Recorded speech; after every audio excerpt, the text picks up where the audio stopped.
ada beberapa quotes yang menurut saya menarik sehubungan dengan karakter dan retorika. Karena waktunya kurang 20 menit. Dari Quintilianus. Ini pelajaran pertama dari Quintilianus. Apa?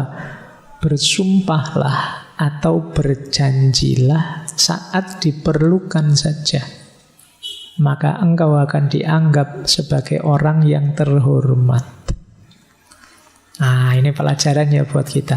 Terlalu banyak janji yang tidak mungkin kita penuhi, lama-lama akan membuat kepercayaan orang pada kita menurun, kehormatan kita juga menurun. Jadi latihan ya nanti teman-teman, kalau berorasi jangan terlalu banyak janji. Kenapa? Menurunkan kehormatan kalau kita tidak bisa memenuhi. Kalau memang tidak mungkin saya penuhi yang kayak gini, ya jangan dijanjikan. Ya paling tidak jangan dijanjikan hasilnya, meskipun kalian boleh menjanjikan prosesnya. Saya usahakan semoga ngaji filsafat ini, nah itu bisa. Jadi saya usahakan ya, bukan saya janjikan. Jangan menjanjikan hasilnya. Karena kan kita ada pepatah, janji itu hutang. Kalau tidak dipenuhi jadi hutang kita. Nah, kalau kemarin bilangnya akan saya usahakan, akan saya ikhtiarkan, akan saya upayakan untuk melakukan ini, ya kita maklum. Baik, ini kata Quintilianus ya. Ini tidak nyinggung sopo-sopo, wong ini memang kata beliau. Baik, ya sekarang kan bertaburan banyak janji di sekitar kita. Kalian juga jangan baper, biasa itu 5 tahunan.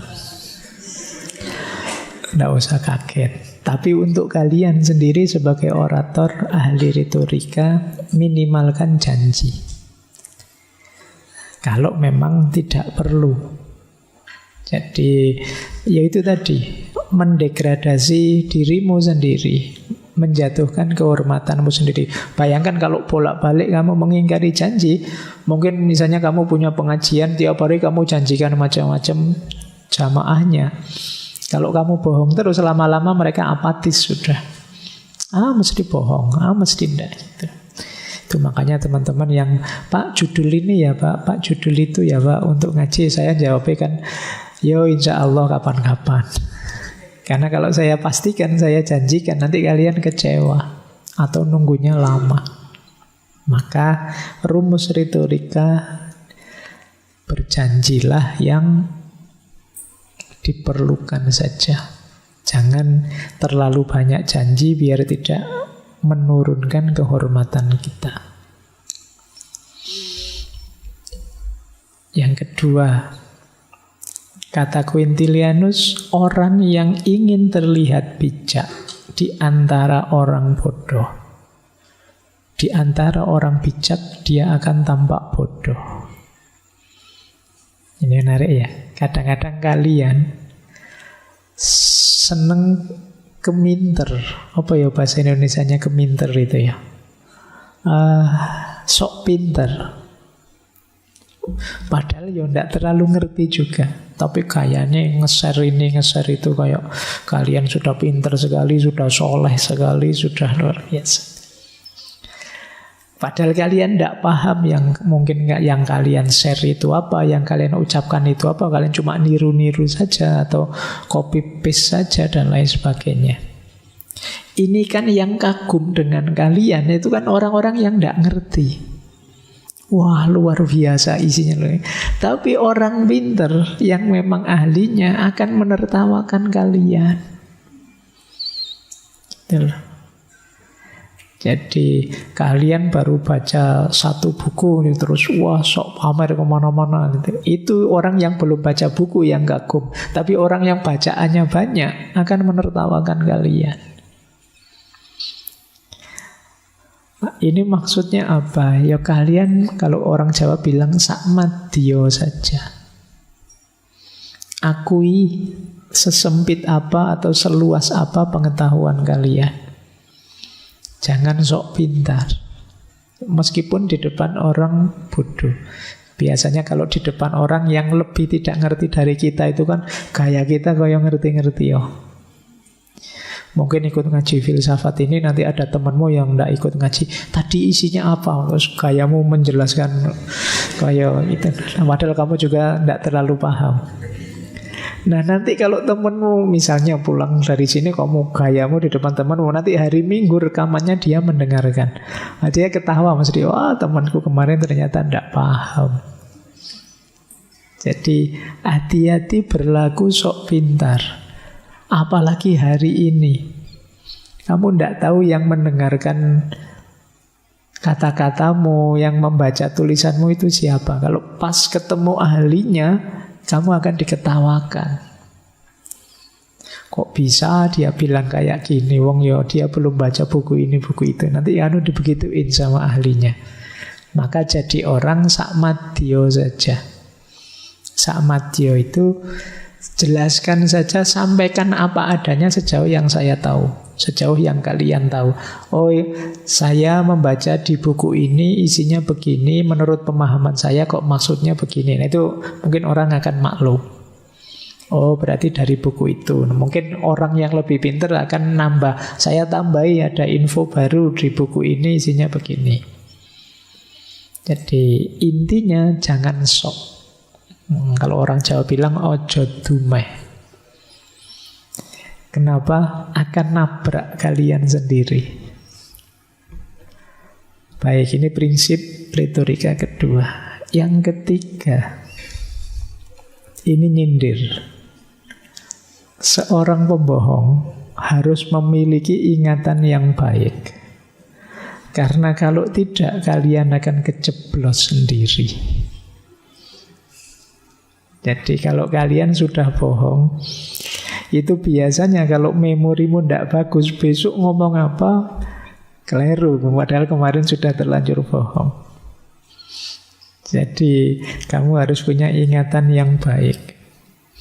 Ingatan yang baik itu berarti, wah saya kemarin ngomong begini ke orang itu, hati-hati biar nggak ketabrak. Karena kalau enggak ya kemarin bilang apa, sekarang bilang apa. Nah, kemarin bilangnya ada tugas keluar kota misalnya. Besok ngobrol, wah pas saya di kampus kemarin. Oh ya, berarti kemarin tidak keluar kota. Lupa dengan kebohongannya sendiri. Ya ini maksudnya bukan kok, wah berarti sebelum saya bohong saya harus cerdas dulu ya Pak. Yang tidak begitu. Maksudnya ya jangan bohong lah. Bohong itu capek. Karena kalian harus nutupi lagi dan kamu ingat-ingat terus, jangan sampai keliru. Karena begitu keliru, kamu sudah terlanjur bohong tapi ngomongnya berbeda, lagi-lagi kredibilitasmu akan turun. Maka hati-hati. Terus, ya betapapun bohong itu jelek. Nah ini menarik kalimat ini. Ini memaknainya harus agak hati-hati.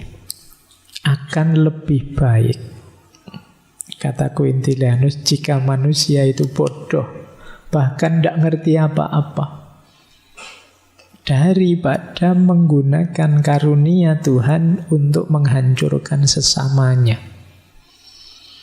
Ini prinsip manfaat tadi.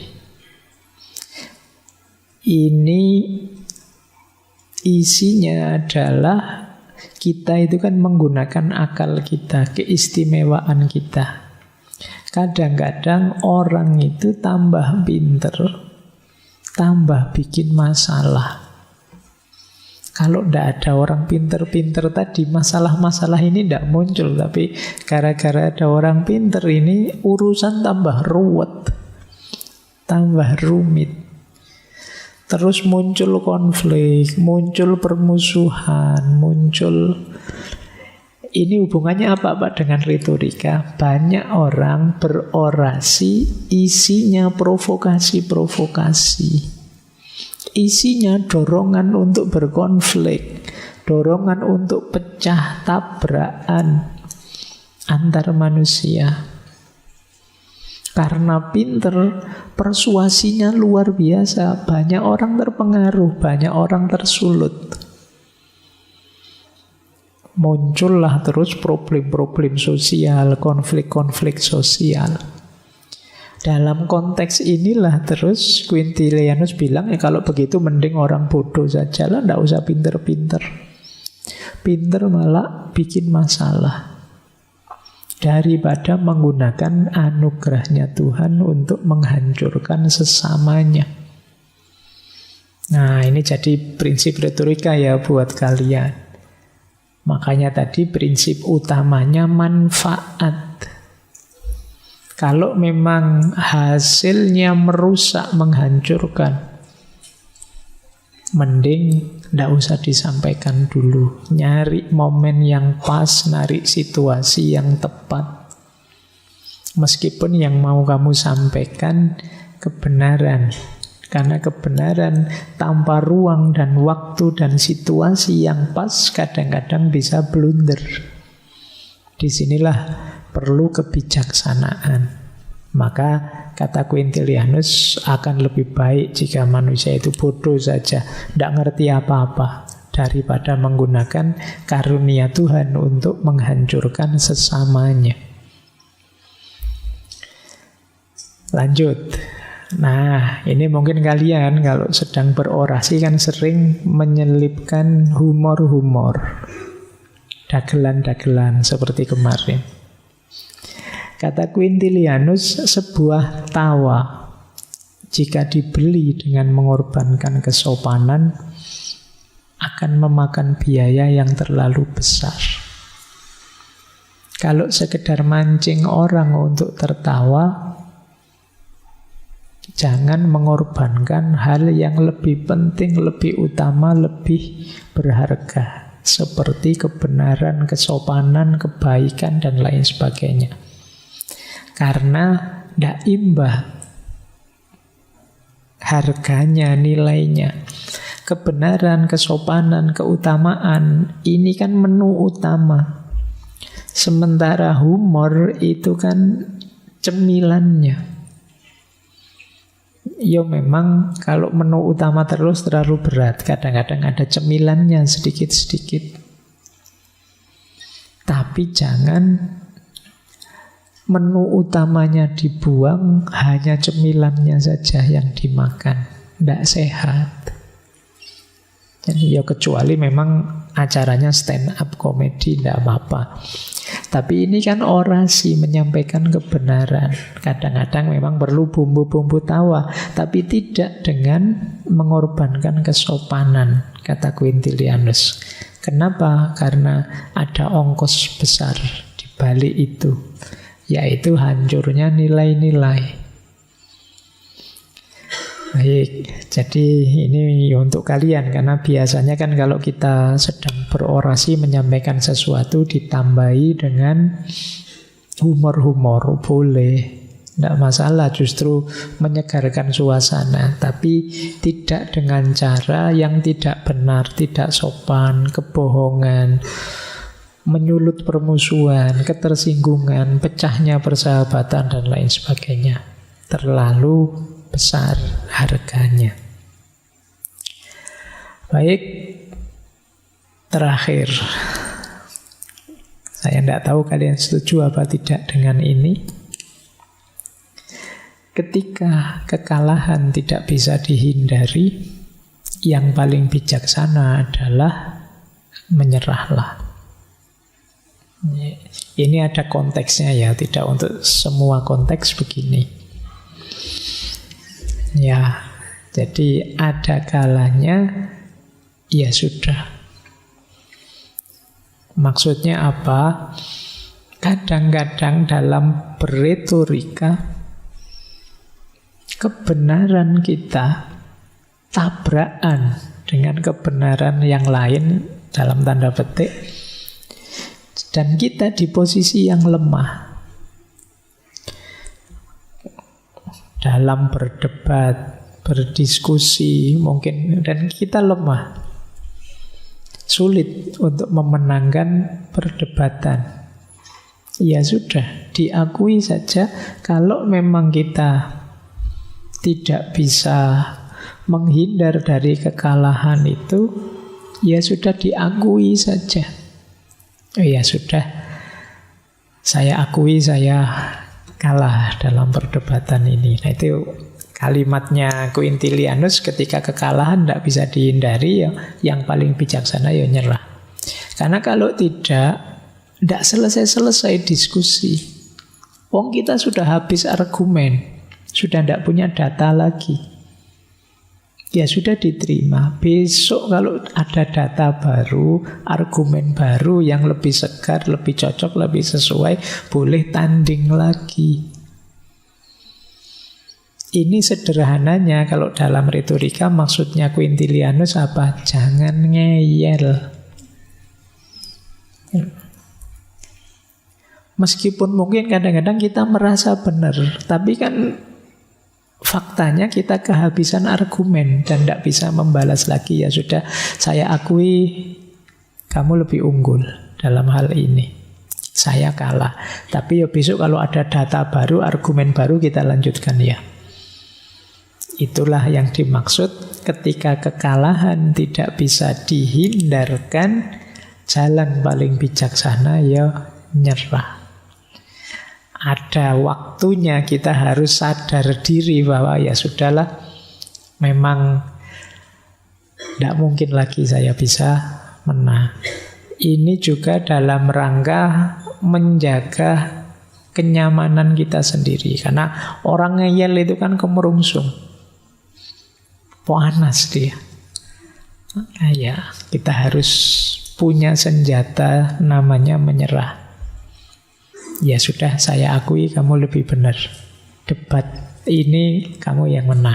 Nah ini nasihat dari Quintilianus. Biar tidak stres terus-terusan, ngeyel terus dalam aspek apa yang nyata-nyata kita sudah lemah, itu nanti malah memberatkan kita.